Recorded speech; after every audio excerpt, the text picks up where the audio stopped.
YouTubers like to push all boundaries when making content, in hopes of making it big on the platform. They will sometimes go too far or mess with the wrong people in their want of a viral hit. If there is one thing you should stay clear of, it is cartels. Their members are ruthless people who will stop at nothing to fulfill their goals. Some people, however, step on their toes by accident or on purpose. El Compa Jorge lived in Culiacan, Mexico, where he would also have his untimely end caused by members of an unknown cartel. He lived a relatively calm life. He made a living through his taco shop and his YouTube channel. He tended to stay out of the cartels, but unfortunately that did not mean that they stayed clear of him. His taco shop made enough money, not only for him to survive, but also for him to be able to afford some luxuries as well, like his expensive car. This put him on the radar of one of the cartels, although it is not known which one, since Jorge never disclosed this information. After a night out, Jorge became sick, so he made his way out of his vehicle and proceeded to lean on it. Next thing he knew, he was being taken away by men and asked many questions, most of which kept on circling back to where his money came from. The cartel members believed that this man had no chance of making so much money from a taco shop, so they concluded that he worked with a rival cartel. Jorge denied any affiliation, but was still being kept up and beaten with the barrel of a gun regularly. He believed that this would be his end, but after he had asked the cartel to leave his body somewhere where his family had a chance to find him, the gangsters had a change of heart and let him go. Jorge never officially reported his kidnapping, which was probably a part of the deal he had made to be released and not killed. He did, however, tell the story online to his followers, as he wanted to share his life experience. Strangely, Jorge did not leave the place where he had been kidnapped, as he continued living there until he was killed. Many fans questioned this decision, as it is now known that he was horrified of being attacked again. He had even accumulated an extensive criminal record in the time after the kidnapping, specifically for carrying weapons. Unfortunately, despite the fact that he had done his best to avoid another attack, he was shot in front of his home, more than 10 times.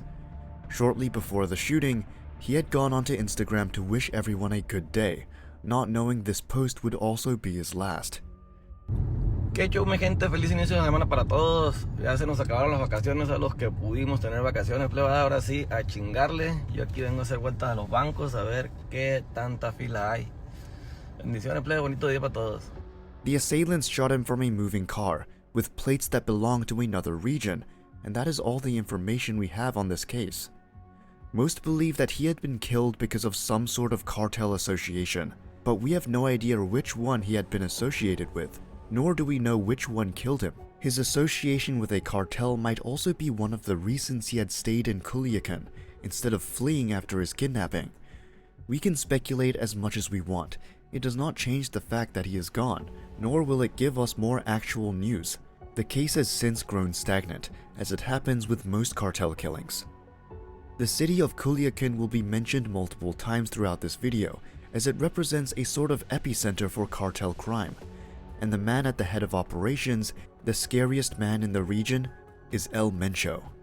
El Mencho, real name Nemesio Oseguera Cervantes, is the leader of the CJNG, Jalisco New Generation Cartel.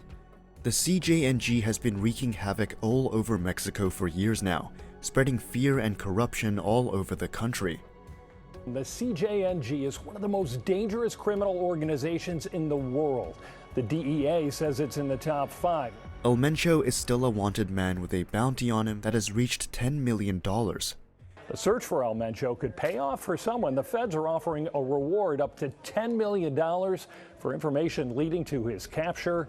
Everyone who knows his name is afraid to insult him, knowing that if they do, it might bring about their end. This was true for La Chalita, a fearless woman who was a member of not one but 2 cartels, serving as a hitwoman. Her videos mostly served as a platform on which you can mock El Mencho and the CJNG. There is a whole lot of mystery around this woman. La Chalita disappeared with no trace to be found.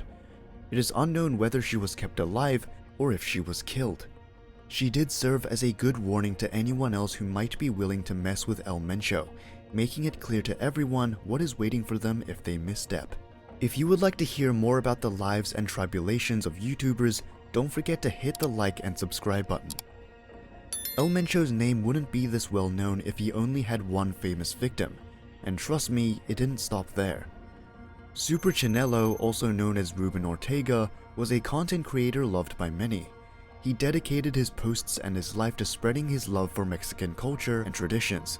Even his name had his roots in a traditional dance, often performed in the state of Morelos. He was easily recognizable by his signature mask and the good energy he brought to festivals. He also stood up for Mexican people, as he often spoke up against the cartels and the drug trafficking that had become a staple to the country. Little did he know that his social media presence and his blatant dislike of the cartels would most likely be the thing that would bring about his end. On August 31st, 2022, he was coming home with his wife and child, not knowing that there were two men standing in front of his door waiting for him. The two men opened fire, killing Ruben and heavily injuring his wife. Thankfully, his child managed to escape without any harm coming to him. He will most likely suffer trauma because of this attack, and will certainly despise all cartels during his life. The two killers made a quick getaway, leaving no evidence behind them for the police to use. As there was no evidence, to this day, we still do not know who was responsible for killing this beloved YouTuber. There is little hope that his family will gain any answers, as the police usually do not spend too much time on individual cases such as these. The crime rate is high, and many officers are corrupt, meaning that most either don't care or are paid not to. A very small number of officers are left that genuinely care, but even they are often silenced. All of these deaths prove that Mexico has a cartel problem, which is already a known fact, but it has been growing worse and worse. Before El Mencho and the relatively new CJNG, El Chapo was the leader to look out for. El Chapo was the head of the Sinaloa cartel, and over the course of his reign of terror, he was believed to be the cause of over 34,000 deaths. In 2022, the number of cartel-associated deaths was at a whopping 28,000. Only 6 years later, in 2014, this number was below 8,000. Cartels such as the Sinaloa cartel and the CJNG do not only operate on the grounds of Mexico, as they have presence in all the US states and a few dozen countries, making it a worldwide issue. Mexico's history with cartels is long, dating back to the 1900s.